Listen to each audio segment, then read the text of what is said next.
Hi guys, and welcome back to another episode of T.N.T. Garage and Performance. Well, today we're going to be doing something a little different because as you can see, what I'm standing in that used to be my backyard is the new addition to the garage, the shop that I can get a lot more work in and not have to move a bunch of stuff in and out of my old garage just to be able to have the room to do something. So I'm going to bring you guys in here, show you basically what we got going on, and then, well, instead of working on a car today, I'm going to start finishing this wall over here because all the electrical's already run. So I'm going to get this wall done so I can start putting shelves up right away, and then I can finish and chase the electrician around the garage as everything gets done. So let's get to it.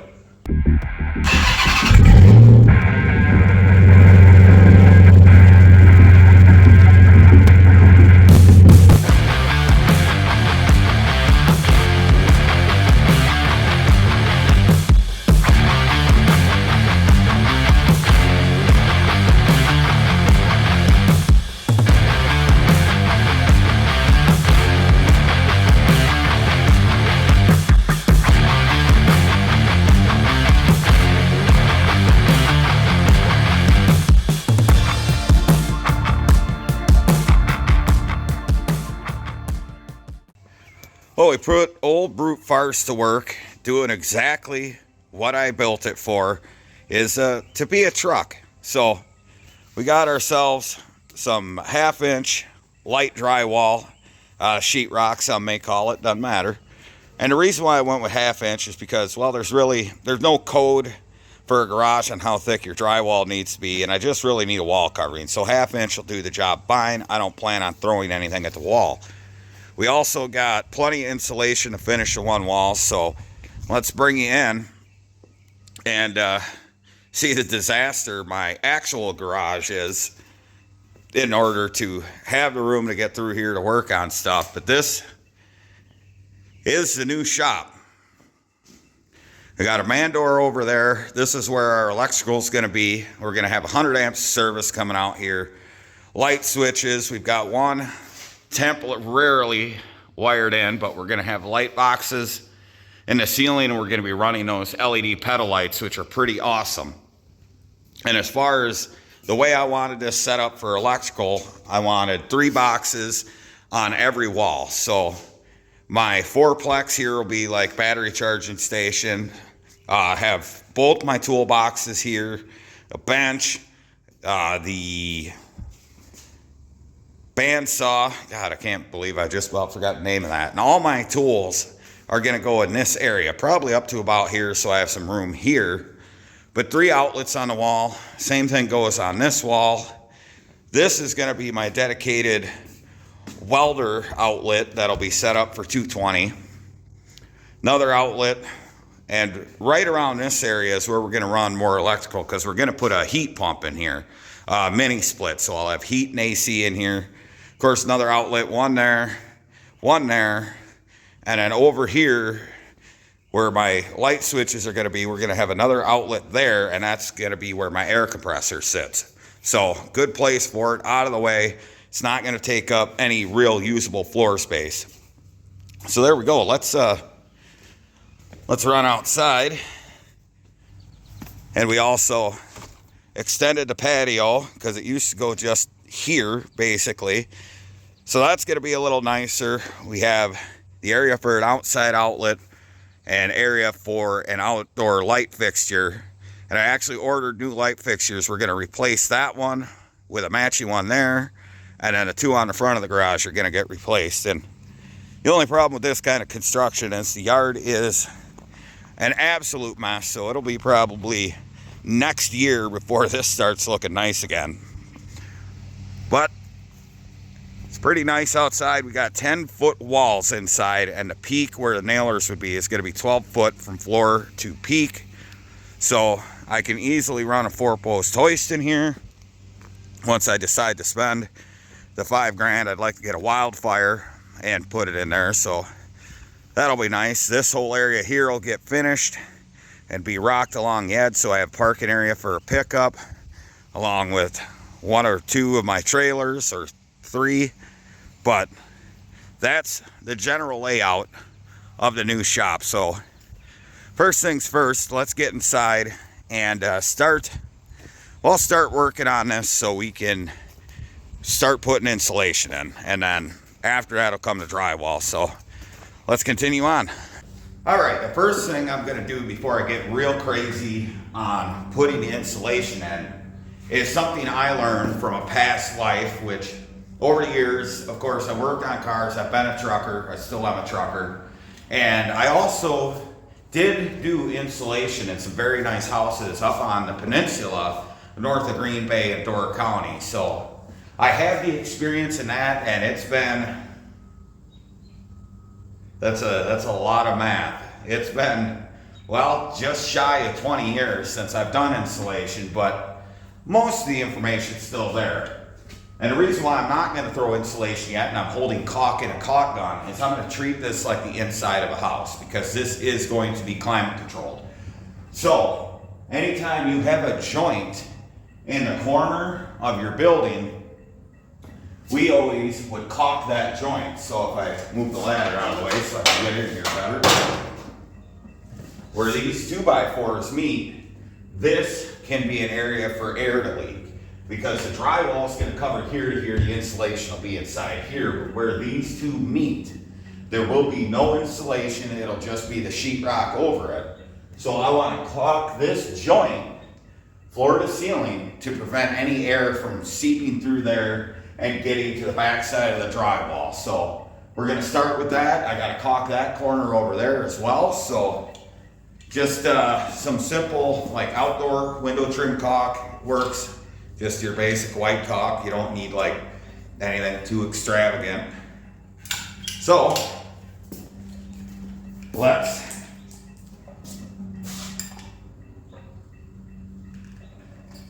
there we go, my poker exit. Let's get ready to play with my caulk.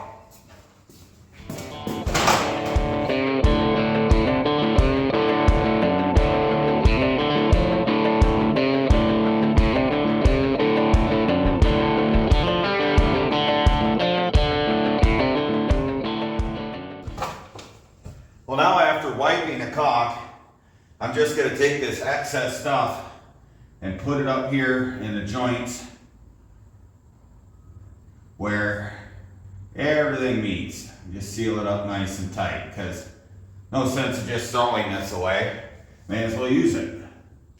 Well, that joint's done. We'll jump over into that wall, caulk that one up, and then we can start laying in our insulation. I'll show you what we got there once we get to that point. We'll do the same thing in this joint where these meet, and of course up at the top and down at the bottom. So this is just the way I learned how to do it. Other people might do it differently. I didn't never work for a general contractor. I was always like specialized. We'd go in and just do the insulation on houses after it was built, or like when I was doing drywall work, we just went in to do drywall, a lot of water damage repair, stuff like that. So I'm going to get this caulked up and we can continue on.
to start doing the drywall. And the very first sheet I'm gonna hang, of course, has an outlet or an electrical box in it. So I went ahead and measured it, taking into account that I'm gonna have the drywall spaced a 1/4 inch off of the concrete footing. So doing that, obviously I measured wrong once and we got the right measurements in there. That's why I measured twice. So let's cut this out.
And I'm gonna keep this piece so I can put one in next to the outlet. So I'm gonna grab some screws, grab my drill, and let's get this up.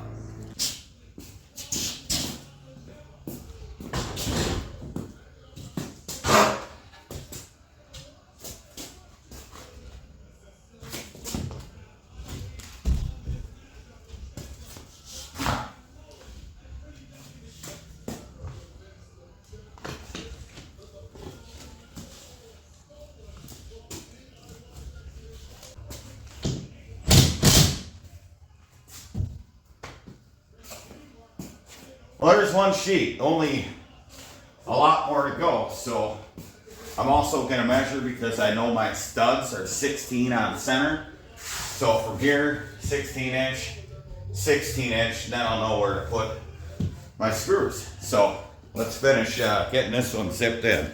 Now, of course, this drywall has where your studs would be marked on with these little X's. I just want to double check with a tape measure before, I start driving screws into nothing. So I'm gonna go up top, start throwing screws in, and work my way down. Again, I've got shims down here, getting it a 1/4 inch up to keep it off the concrete.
Well, I think that pretty much finishes up for one afternoon, evening. We got one wall completely insulated and drywall. I just need to cut some drywall to fit there, insulate this, put a sheet of drywall up, do the little corner up there, and then we can start slinging some mud.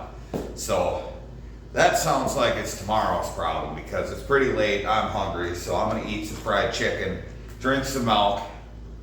I'm probably even gonna have a bowl of ice cream because it's been a long day. So we'll see you in the morning. Well, good morning.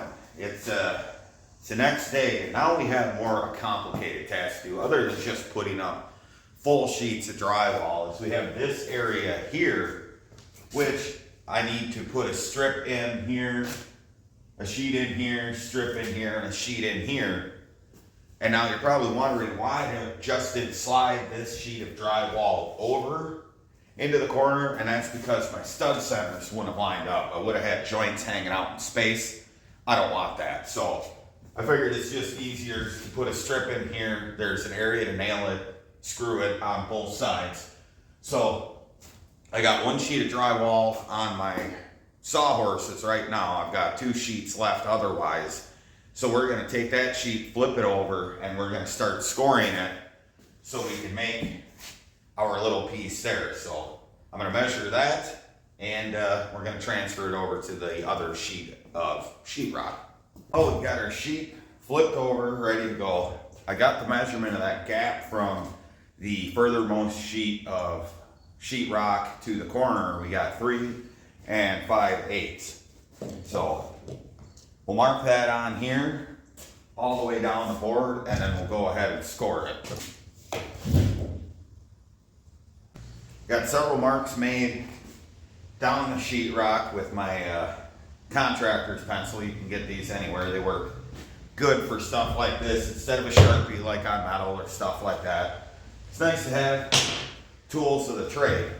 Now, if I had a gigantic T-square, this would be pretty simple. You just put the T-square on the end, run your line. So what I've got instead is this old rough cut 2x4, which will give me actually a pretty straight edge. So we're gonna lay it on my sheetrock, lining up my marks.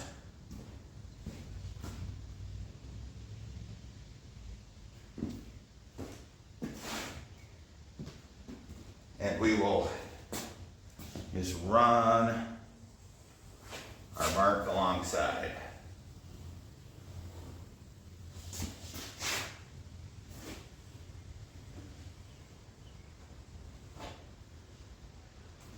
One thing to do too, like this, where my center sawhorse isn't exactly the same level as you're marking it, make sure to pull your material up to your guide. Otherwise you'll have a skewed line and then you'll have a cut like this. So just make sure to do that.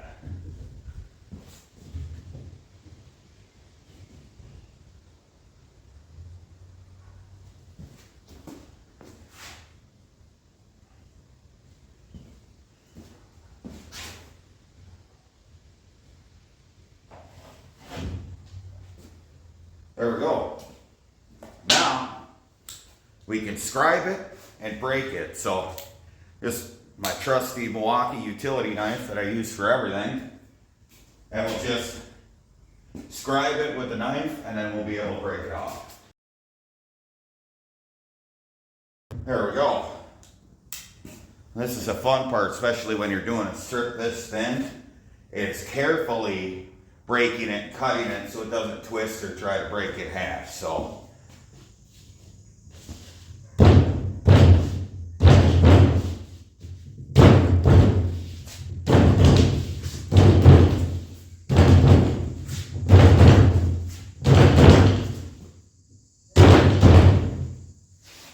a shallow cut there.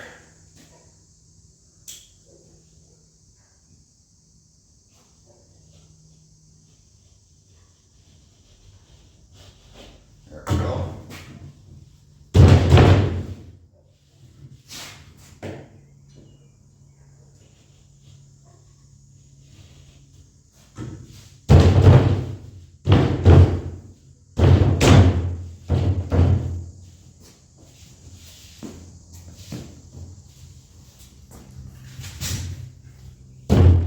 There.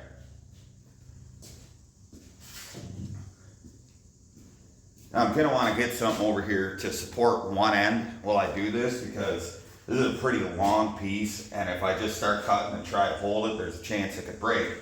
So I'm probably going to bring my ladder over here and help support this. So get your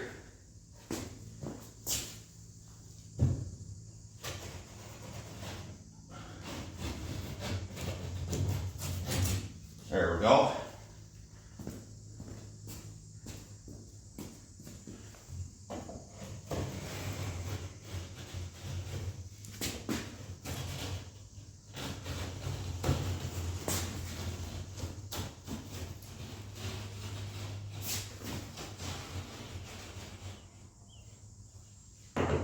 See how that's going to wave around? This is where I need to support it.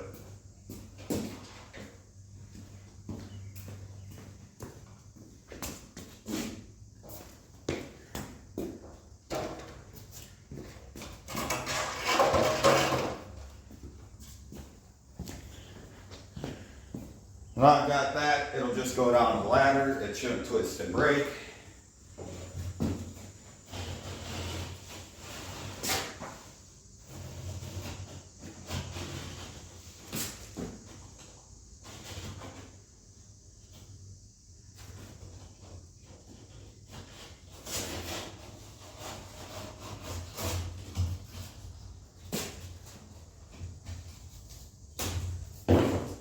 There.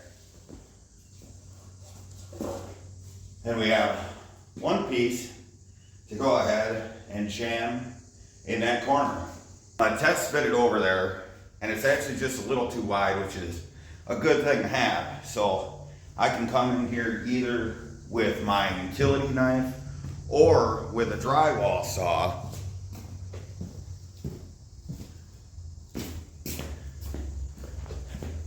Like this, and then just take a little material off. So that's what I'm going to do, especially down here, is where it's actually pretty wide. So I'm just going to carefully go in and just kind of nip the end out of it.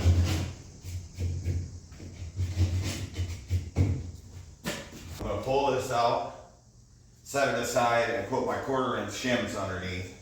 And then we can get it in, get it screwed in for good.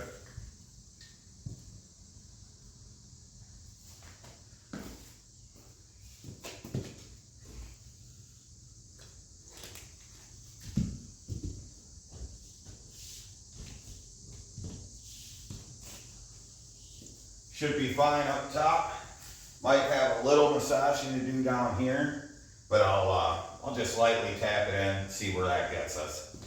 Got a little clearance issue down there, so I'm going to use a combination of my utility knife and a drywall saw in that corner, because it fits otherwise. There's no sense in pulling it out 1,000 times.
Just need a little more on the bottom, and then she'll slide right in.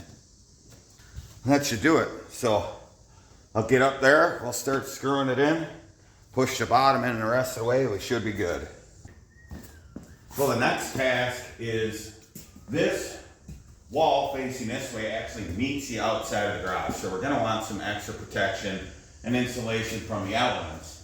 There is foam board sandwiched in here from the outer exterior wall of the old garage. But there's a couple areas that are exposed. So we're gonna go ahead and take the old foam gun and just stick a little extra piece of mind in there pretty much.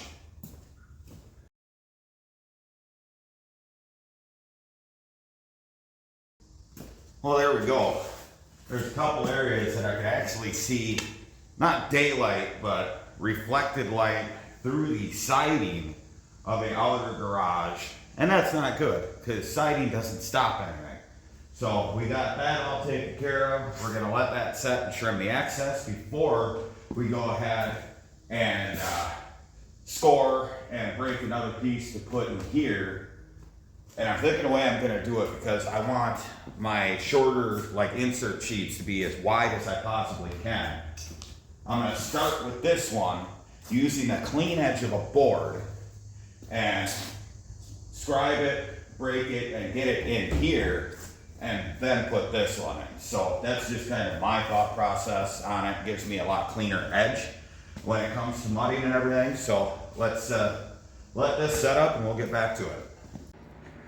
Well, we got quite a bit done. I exhausted my materials, and I actually had this outlet wired for my welder so I could make it this far. I didn't think I'd actually do that. So we're gonna finish all this. I got that corner done as well.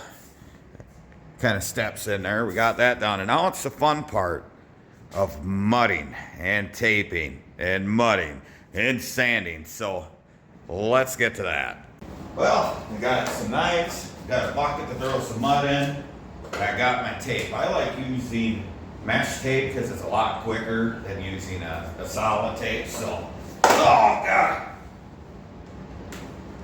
Let's get our mud cracked open and get some of it in our bucket there.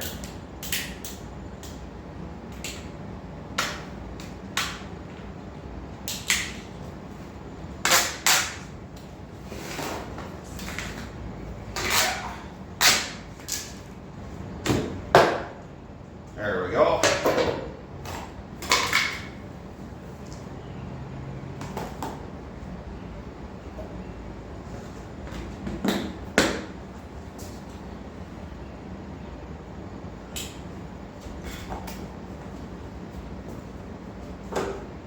Well, the first thing I'm going to do is throw some mud in the joint, throw some tape on it, a little more mud, and then of course we'll go over all these screws. So it's been many years since I've done this, so go easy on it.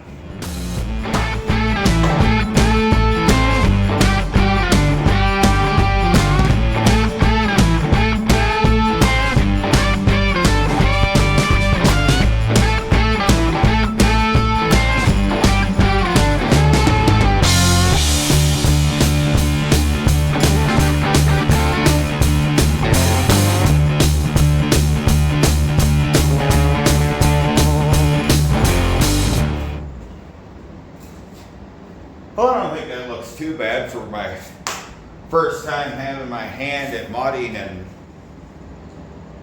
15 years. There's math in there, I don't know, probably a little under 15 years. So that looks pretty good. I should have minimal sanding on that. So I'm not going to bore you guys with the rest of the process, and I'm going to continue on doing all this super fun stuff. I think we'll call that a success. We got her all mudded up. Waiting on I need to get a corner piece here to finish that, but got these corners done. And I don't know if I mentioned it before, but I hate mudding corners. But they got done. They don't look terrible. They're not completely full of mud to where I need to sand a bunch out. So this has got to dry. This stuff actually takes a while to set up and dry. So once that dries, I could sand it. And I'll probably do a skim coat just real quick to make it perfect. It's a garage. It doesn't need to be perfect, but I think after 15 years of picking up some mud and a knife, looks pretty good.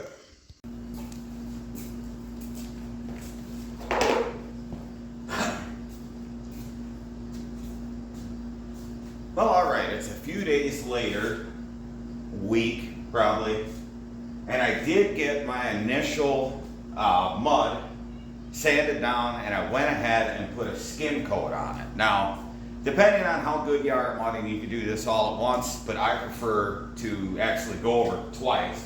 The first pass is just roughing it in, getting it in between the cracks of the drywall and into the tape, which I actually transition from putting mud on and then the tape, because this particular fiber tape, I've had experience in the past where it works well when you just stuff it into fresh mud, but this stuff seemed to really like it when I just put it straight on the drywall. You could do it either way and then mud over it.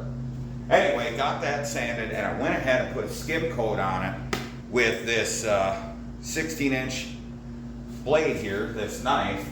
And when you're doing that, you don't need very much mud at all. When you're doing it, you just start at the top, you work your way down until you run out what you got left, wipe it on the wall, keep going down with plenty of pressure so you don't have as much to sand, but you do fill in the low spots as you come into the nailing or screwing area. So, that being said, the other day I actually sanded quite a bit of this lower stuff, so I just need to get at the tops of all this and this wall over here, and then we can jump into paint. And once the paint's on, I can start rolling my equipment in. So hopefully by the end of tonight, I'll have the paint up and drying, and I'll have some of my equipment in here so we can start to get a little taste of what it's gonna look like.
Well, I think the wall looks a lot better with some drywall and some decent mud and some paint on it. Last night after I got the paint done, I decided to move some of my stuff in here. So I got my toolbox, my bench, all my jack stands, my jacks, my bandsaw, and just a temporary set of shelves over there.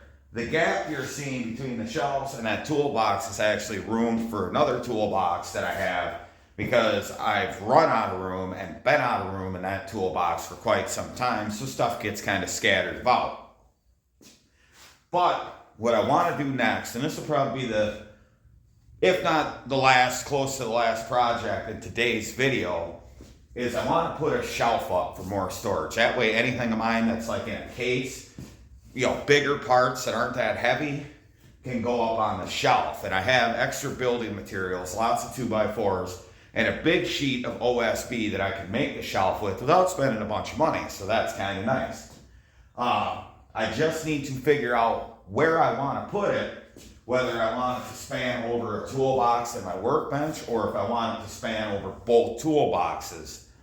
And what I'm thinking is keep it mainly over the toolboxes, because the bench is going to be my upright work area. So if I have something taller on it, I don't want it to interfere with the shelves, because I want the shelves tall enough that when I lean in, I'm not going to bang my head, but I also don't want them so tall that I need a ladder to get anything off of it at all. So that's going to be the first step right now. So I'm going to grab a 2x4, do some measuring, and make it my wall plate to begin to anchor the shelf. So let's keep going. Well, I did my thinking, and I've got an 8-foot long sheet of OSB. It's roughly 3 feet wide. So what I'll do is I'll rip it down to 2 feet, which will actually bring it just out past the border of my toolbox here, and it'll be 8 feet, which is coincidentally about the distance from this shelf to the toolbox. So that should work perfect. It puts me nearby outlets so I can hang my battery chargers and all that stuff. And that shelf doesn't have to stay there. And the reason I don't run it all the way to the wall is because that little cubby there would be great for longer stuff. If I got longer pieces of metal, or if I got bumpers or something, I can put in that corner and have all the height I need without the shelf impeding it. So I got some of the leftover lumber from actually that wall, and I'm going to cut these down to 8 feet. So we have the plate that goes on the wall and the front part of the shelf. So let's get the measuring and marking. Let's get the cutting.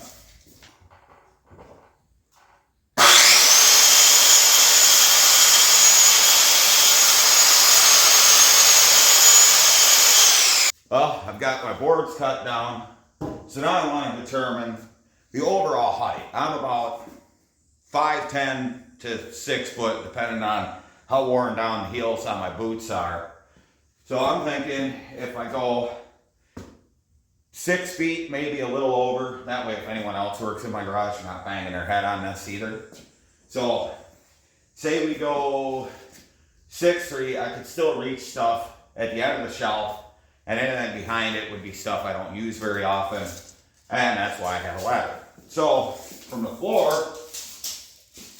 what I'll do is I'll make sure I got my pencil here, and we'll measure. We'll go 6'6".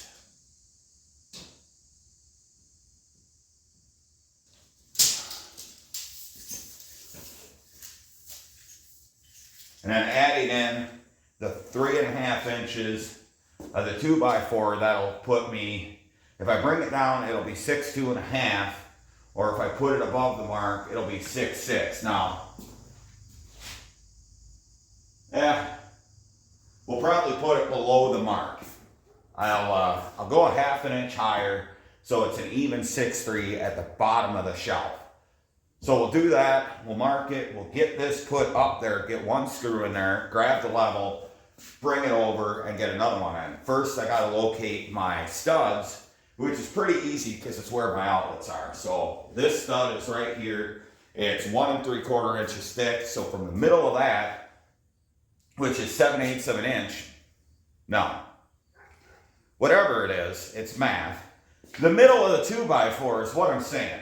From the middle of the 2x4, 16 inches over, 16 inches over, 16 inches over, you get it, is where I'll secure the plate to the wall. But first, I need to locate a stud next to that box, and we'll get this tacked up there, get the level on it, and then we can tack it over here. So I'm going to take some measurements, make some quick marks on where my studs are.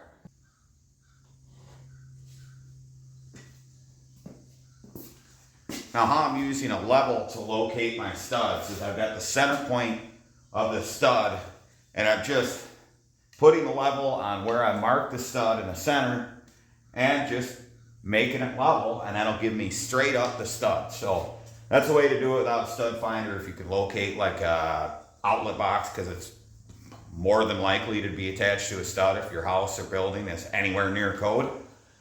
So I'm going to do that now that I got the measurement. I can go 16 all the way across till I get to 8 feet. So I'm going to continue to do that.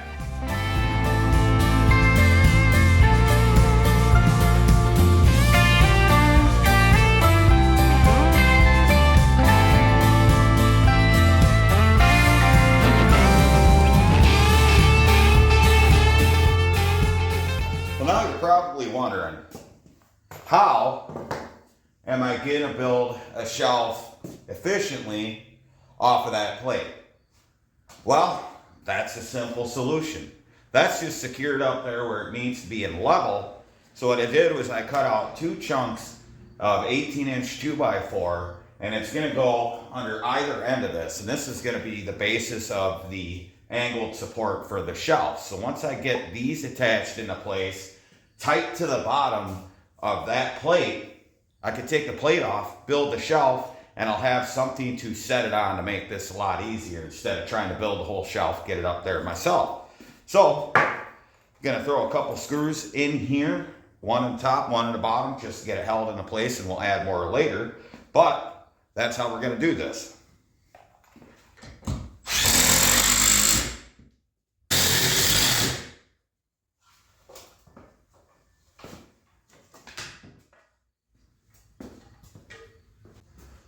Well, there we go. Got those in. Now we can start working on the floor to get this shelf made. So we've got plenty of 2x4. So I'm gonna cut this out to where my overall is 24 inches, and we'll probably have 6 braces all the way across. So 6 braces from plate to the front. So let's get on the floor and get dirty.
Well, we got our shelf structure up, and that should hold plenty of weight. We've got our angled braces in. That'll do us pretty good there. And I'm ready to cut my actual top of the shelf, which is just this 1/2 inch OSB. I've got the depth on my skill saw set at about 3/4 of an inch, so I will nip the sawhorses a little bit, but I'll get a good cut without really digging into the sawhorses. So I've got my line drawn all the way across, so let's see if we can not mess this up.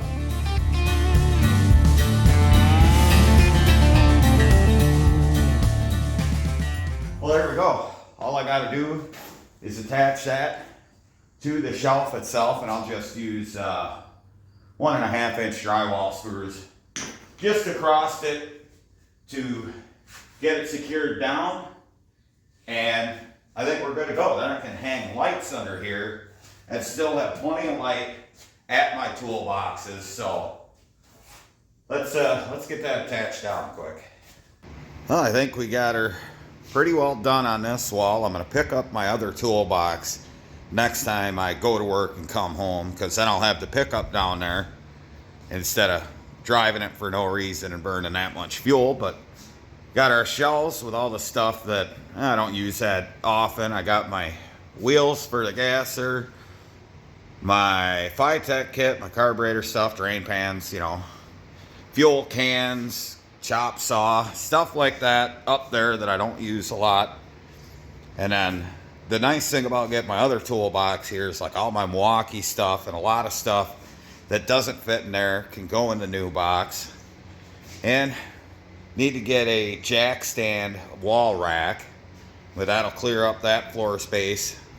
Probably gonna upgrade to a folding cherry picker one of these days. That one's treated me pretty good, but so far we just got to get this done. The electrician should be coming this week to get my 100 amps out here and that panel going, because these lights are just temporarily wired to the Romex and the plug, and I've got an extension cord running up there just because I wanted to see how these lights looked shining down on my toolbox area.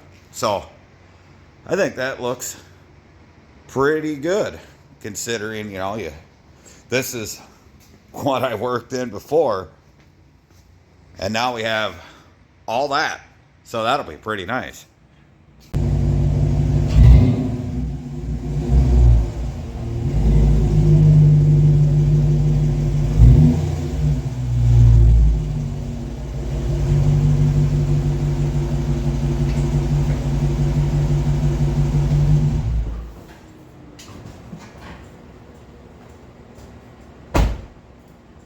Well, there we go, guys. That's gonna do it for this video. Now, I'm very happy with the results, and I'm happy to have a vehicle back here. This isn't gonna sit back here, of course. When the checker comes home, which is really close to being done with the floors, that'll come back in here. We can get even more work done.